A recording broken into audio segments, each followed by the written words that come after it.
لو نشاء لجعلناه حطاما فظلتم تفکہون. اللہ تعالیٰ کہتے ہیں کہ اگر ہم چاہیں تو ہم تمہاری یہ جو کھیتیاں ہیں اور تمہاری یہ جو درخت ہیں اور یہ جو تمہاری خوراک کا سامان ہے، ہم چاہیں تو اسے بھس بنا کر رکھ، ہم چاہیں تو آنے واحد میں اسے ختم کر دیں، اور پھر تم طرح طرح کی باتیں بناتے رہ جاؤ گے اور تم کہو گے انا لمغرمون بل نحن محرومون، ہم پر تو مصیبت ہی آ گئی ہے اور ہم تو محروم ہی ہو گئے ہیں،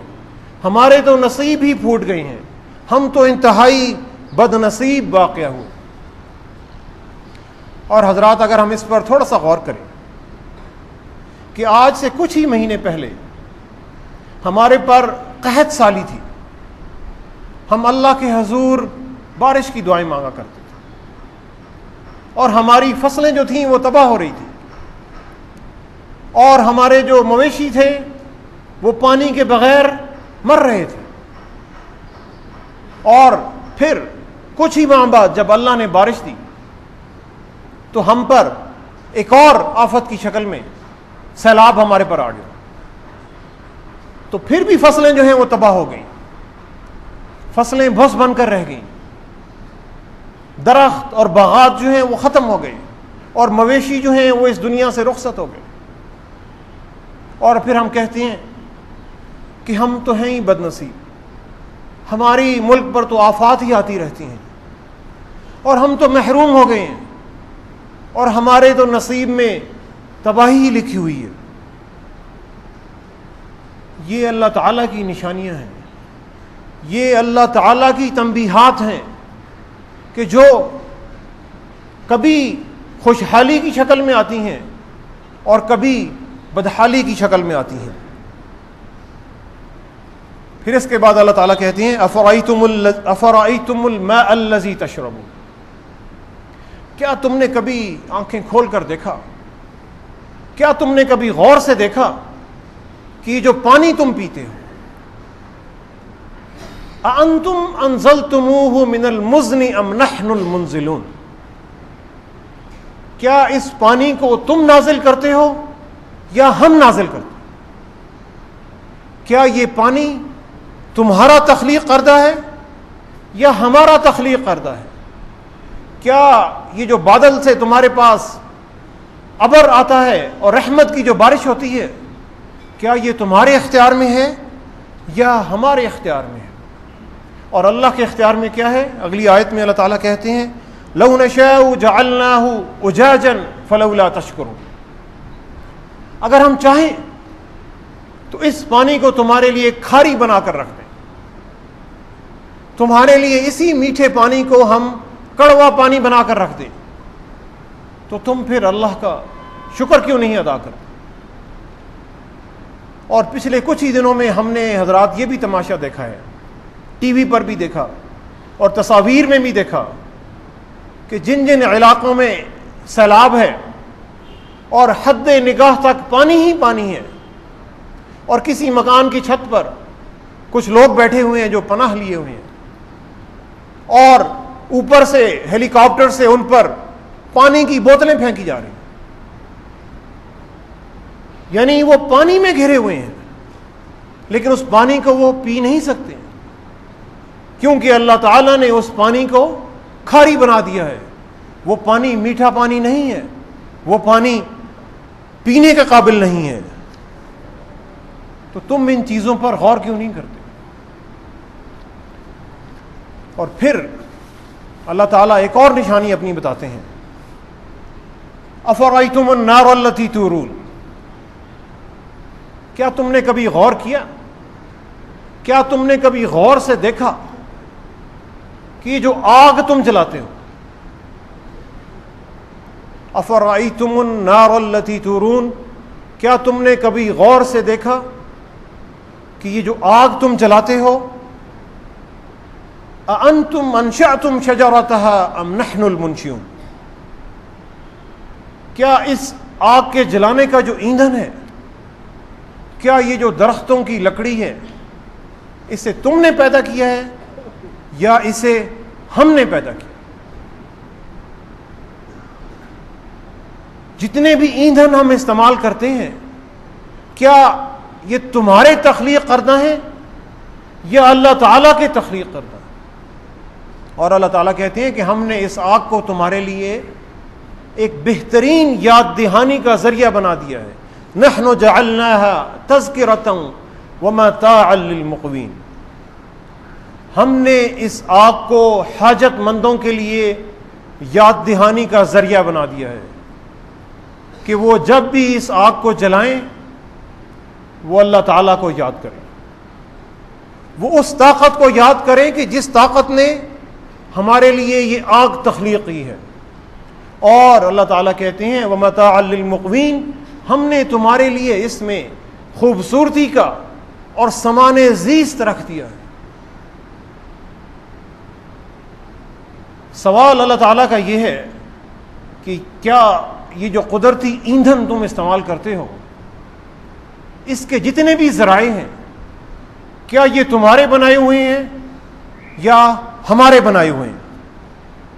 یہ جو تیل تم نکالتے ہو, یہ جو پیٹرول تم استعمال کرتے ہو, یہ جو ڈیزل تم استعمال کرتے ہو, یہ جو مٹی کا تیل تم استعمال کرتے ہو, یہ تمہارا بنایا ہوا ہے یا ہمارا بنایا ہوا ہے؟ کیا یہ جو کوئلہ تم زمین سے نکالتے ہو اور اس کو جلا کر اس سے تم اپنی انرجی جو ہے وہ پیدا کرتے ہو, کیا یہ کوئلہ تمہارا بنایا ہوا ہے یا ہمارا بنایا ہوا ہے؟ کیا یہ جو شمسی توانائی کو تم حاصل کر کے اس سے جو طاقت پیدا کرتے ہو, کیا یہ تمہاری بنائی ہوئی ہے یا ہماری بنائی ہوئی ہے؟ اور کیا یہ جو ہوا کی طاقت ہے اور کیا یہ جو پانی کی طاقت ہے, اس سے تم جتنی بھی بجلی اور جتنی بھی طاقت پیدا کرتے ہو, کیا اس کو تم نے تخلیق کیا ہوا ہے یا اسے ہم نے تخلیق کیا ہوا ہے؟ کیا تم یہ جو چھوٹا سا ایٹم کا ذرہ ہے اس کو چیر کر تم اس سے جو نیوکلیئر پاور جو ہے اور ایٹامک انرجی جو تم حاصل کرتے ہو, کیا یہ ذرہ تمہارا بنایا ہوا ہے یا ہمارا بنایا ہوا ہے؟ حضرات, یہ چھوٹی سی ایک آیت ہے. اگر ہم اس آیت پر غور کریں تو ہمیں احساس ہوگا کہ جو دنیا میں ہم جتنے بھی ذرائع استعمال کرتے ہیں اور یہ جو طاقت اور یہ جو انرجی اور یہ جو بجلی جن پر ہماری زندگی, ہماری معیشت اور ہماری صنعت کا پورا دار و مدار ہے, اور اس کے جتنے بھی ذرائع جو آ رہے ہیں, کیا یہ ہم نے تخلیق کیے ہیں یا اللہ تعالیٰ نے تخلیق کیے ہیں؟ اگر اللہ تعالیٰ اپنی نعمتوں میں سے ہمیں یہ صرف ایندھن نہ دیتے تو روئے زمین پر انسان میں اور جانوروں میں کوئی فرق نہ ہوتا. یعنی انسان اپنی خوراک کو پکا کر کھاتا ہے. اگر انسان کے پاس ایندھن نہ ہو تو وہ خوراک پکا کر ہی نہیں کھا سکتا. آگ سے, تیل سے اور پانی سے اور یہ جو جتنی بھی طاقت کے ذرائع ہیں, ہم انہی سے ساری طاقت حاصل کرتے ہیں. انہی سے ہماری گاڑیاں چلتی ہیں, انہی سے ہماری صنعت کا پہیہ چلتا ہے. ذرا ہم ایک ایسی زندگی کا تصور کر لیں کہ جس میں حرارت نہیں ہے, جس میں آگ نہیں ہے.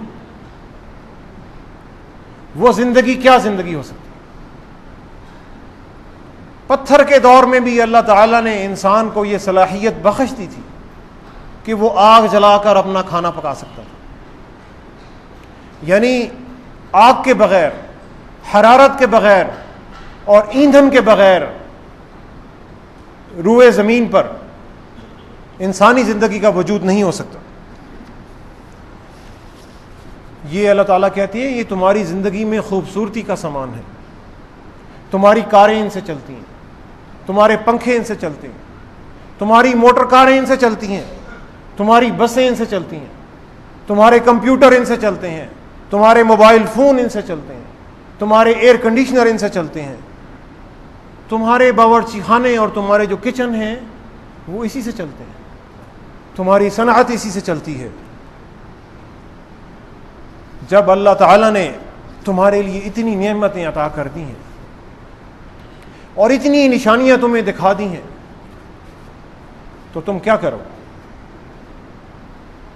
اگلی ایک انتہائی خوبصورت آیت اللہ تعالیٰ نے یہاں پر بتائی، فسبح بسم ربک العظیم۔ اے نبی صلی اللہ علیہ وسلم، تم تسبیح کرو اپنے اس رب کے نام کی جو انتہائی عظیم ہے،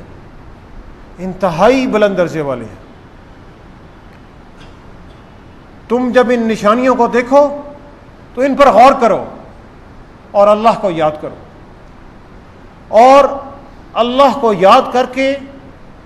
یہ جتنے بھی سامان زیست ہم نے تمہیں دیے ہیں ان پر غور و فکر کر کے ان کو بنی نوع انسان کی بہتری کے لیے استعمال کرو۔ اللہ کے ان قدرتی وسائل کو بہترین طریقے سے استعمال کر کے دنیا میں ترقی اور دنیا میں خوبصورتی حاصل کرو، اللہ تعالیٰ کے بتائے ہوئے اصولوں کے مطابق زندگی بسر کرو، دنیا میں بھی کامیابی حاصل کرو، دنیا میں بھی سامان زیست حاصل کرو، دنیا میں بھی خوبصورتی حاصل کرو، دنیا میں بھی طاقت حاصل کرو، اور جو آخرت کی ابدی زندگی ہے اس کی بھی طاقت حاصل کرو۔ اور حکیم امت نے ہمارے لیے شاید یہی فرمایا تھا کہ کافر کی یہ پہچان کہ وہ آفاق میں گم ہے، کافر کی یہ پہچان کہ وہ آفاق میں گم ہے، مومن کی یہ پہچان کہ گم اس میں ہے آفاق۔ مومن جب اللہ تعالیٰ کی بنائی ہوئی تخلیقات کو دیکھتا ہے تو وہ ان پر غور و فکر کرتا ہے اور وہ سوچتا ہے کہ یہ اللہ تعالیٰ نے یہ جو سامان زندگی ہے کیوں عطا کیا ہے، اور وہ اللہ تعالیٰ نے سامان زندگی اس لیے عطا کیا ہے کہ تم دنیا میں اللہ تعالیٰ کے بتائے ہوئے احکامات کی پابندی کرتے ہوئے زندگی گزارو، سچائی پر چلو، عدل اور انصاف پر چلو، لوگوں کے ساتھ محبت اور حسن سلوک کرو، نیکی کو پھیلاؤ، برائی کو ہٹاؤ، قربانی دو، اپنا مال لوگوں کے لیے خرچ کرو، اور اللہ کی یہ جو بنائی ہوئی دنیا ہے اس میں نیکی کو پھیلاتے رہو، اخلاق کے اعلیٰ درجے پر فائز ہو جاؤ۔ یہ اللہ تعالیٰ کا پیغام ہے ہمارے لیے، یہی قرآن کا ہمارے لیے پیغام ہے۔ راستہ اللہ تعالیٰ نے اور اللہ کے رسول صلی اللہ علیہ وسلم نے ہمیں دکھا دیا، اس پر چلنا ہمارا کام۔ اگر ہم اس صحیح راستے پر چلیں گے تو ہم احسن تقویم تک پہنچ سکتے ہیں، یعنی ہم بہترین جو انسانیت کا کمال ہے اس کے درجے پر پہنچ سکتے ہیں، اور اگر ہم اس راستے سے دور ہو جائیں تو ہم اسفل سافلین، یعنی جو ذلت کی گہرائی ہے، جو بدترین مقام ہے انسانیت کا، ہم اس تک بھی جا سکتے ہیں۔ راستے پر چلنا ہمارا کام ہے، اور عزت اور طاقت دینا اور نتائج یہ اللہ کے ہاتھ میں، اور ہم سے سوال بھی اسی کا ہونا ہے کہ جب ہم نے تمہیں دنیا میں اتنے وسائل عطا کیے تھے، اور ہم نے تمہیں اتنی خوبصورت جوانی عطا کی تھی، اور ہم نے تمہیں اتنی طاقت عطا کی تھی، اور ہم نے تمہیں اتنی صلاحیتیں عطا کی تھیں، تو کیا تم نے ان صلاحیتوں کو رحمان کا پیغام پھیلانے کے لیے استعمال کیا یا شیطان کا پیغام پھیلانے کے لیے استعمال کیا؟ دعا کریں کہ اللہ تعالی ہمیں ان آیات پر غور کرنے کی توفیق عطا فرمائے۔ یہ سورہ واقعہ کی 57 سے لے کر 74 نمبر تک آیات، بہت چھوٹی چھوٹی آیات ہیں، اور یہ سوال ہیں جن پر ہم غور کریں، اور ان پر ہم غور کریں، اور اللہ تعالی ہمیں ان کی بنائی ہوئی نعمتوں کا شکر ادا کرنے کی توفیق عطا فرمائے، اور اللہ تعالی ہمیں ان نعمتوں کو اپنے راستے میں اور حق کے راستے میں عطا کرنے کی توفیق عطا فرمائے۔ وما علینا الا البلاغ المبین۔